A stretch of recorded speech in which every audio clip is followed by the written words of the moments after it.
Mountain Dew is everywhere these days, and this highly caffeinated, electric-colored drink is definitely marketed toward a crowd looking to live life on the edge. You might think you know everything there is to know about this neon drink, but Mountain Dew has a rather rocky history. Long before it became a soda, the term Mountain Dew was a nickname for moonshine, so it's not entirely surprising that today's Mountain Dew was born in the foothills of the Smoky Mountains in Knoxville, Tennessee. Sources vary, but it was sometime in the 1930s or 40s that brothers Barney and Allie Hartman created a mixer to make whiskey taste better. Knoxville historian and author Jack Neely says it wasn't caffeinated and it was originally just for their own use. Why go to such lengths? The brothers' favorite bourbon mixer, a lemon-lime drink called Natural Setup, wasn't available when they moved to Tennessee, so they decided to make their own. The brothers named the beverage Mountain Dew, joking that it tasted just like moonshine when mixed with liquor. They decided to put a Tennessee moonshiner on the logo and market the drink as a, quote, zero-proof hillbilly moonshine that will tickle your innards. The pair expanded distribution outside Knoxville, but sales stalled, and the company began to struggle after Barney Hartman tragically died of a heart attack. Combining brown liquor with vibrant green soda isn't the first thing that comes to mind when you're thinking of a mixer, but luckily that wasn't what the Hartman brothers were doing. The original Mountain Dew was a caffeine-free, clear lemon-lime flavored beverage, similar to 7-Up or Sprite. The Hartman brothers sold Mountain Dew to the Tip Corporation of Marion, Virginia, but the drink needed a makeover to boost sales. Here's where history gets a little murky. Some say that Bill Jones of the Tip Corporation started tweaking the formula, adding a little tang to the drink. Others say that Johnson City, Tennessee is the true home of Mountain Dew because Tri-City Beverages plant manager Bill Bridgeford started adding his Tri-City lemonade to Mountain Dew bottles, and the more citrus-forward version took off. No matter which version is true, one thing is indisputable. Mountain Dew became the electric-colored, highly caffeinated beverage it is today, and people loved it. Today's Mountain Dew definitely targets its advertising towards young males living exciting lifestyles, but that type of marketing happened long after Pepsi bought the brand in 1964. Strangely, the original Mountain Dew bottles were decorated with a shoeless hillbilly who carried a rifle and a jug of moonshine, a throwback to Mountain Dew as a nickname for moonshine.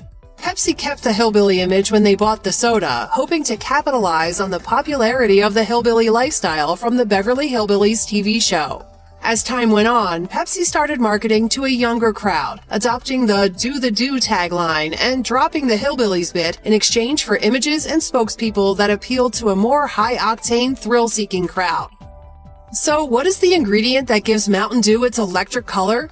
The synthetic food dye tartrazine, better known as Yellow 5. This dye is FDA approved and gives many foods a boost of yellow color. It's used in somewhat high quantities in a soda as vibrant as Dew. Although no one knows where the rumor began, Snopes discredits urban legends about various health problems it might cause. That doesn't make it any less of a controversial ingredient, though. Companies in the US are required to list yellow number 5 on an ingredients list, as some people have a sensitivity to it, and the ingredient is banned in Norway and Austria. The other interesting ingredient is BVO, or brominated vegetable oil. BVO was a common ingredient in sports drinks and soda as it helps to distribute the flavor evenly throughout the drink. But it's increasingly controversial, and it's already been banned in Europe and Japan. Mountain Dew parent company PepsiCo did announce in 2014 that they would be removing the ingredient from some beverages, and did take it out of Gatorade, but as of the making of this video, not Mountain Dew. Mountain Dew's electric color has opened up doors for the soft drink company, and its makers released spin-off flavors in just about every color of the rainbow. There's the exclusive Taco Bell flavor, Mountain Dew Baja Blast, with its epic aquamarine color and lime-forward flavor. In 2019, KFC announced its first exclusive Mountain Dew flavor, Sweet Lightning, a peach and honey-flavored soda that was specifically created to pair well with the chain's signature fried chicken. In addition to their exclusive restaurant deals, Mountain Dew has an incredible collection of flavors available at the grocery store. Some of the top flavors include the Vibrant Orange Livewire, Dark Berry Black Label, and Code Red. Mountain Dew has rolled out several throwback versions, including a Mountain Dew throwback made with real sugar released in 2009. Their 2015 version, called Dew Shine, didn't fare as well. The clear soda looked very similar to the original lemon-lime version, and it was made with real sugar, just like the original. But considering Dew Shine is also a nickname for Mountain Dew mixed with racing fuel, a mixture that has proven deadly, it's not surprising it was discontinued. Like most soft drinks, Mountain Dew is loaded with sugar. Unfortunately for their die-hard fans, it comes with a ridiculous amount of the stuff. A 20-ounce bottle has a shocking 77 grams of sugar, and it's the equivalent of what you would find in over 8 sugar cookies. Let's think about it another way. Harvard School of Public Health estimates that every teaspoon of sugar weighs about 4.2 grams, so our 77 grams is 18 teaspoons, or more than a cup. It's no wonder we eat on average 75 pounds of sugar a year.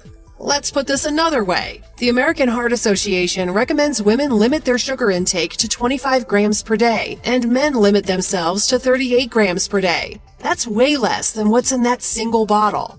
Now, let's talk about caffeine. When Mountain Dew was retooled from being a whiskey mixer to a standalone soda, one of the things they added was caffeine.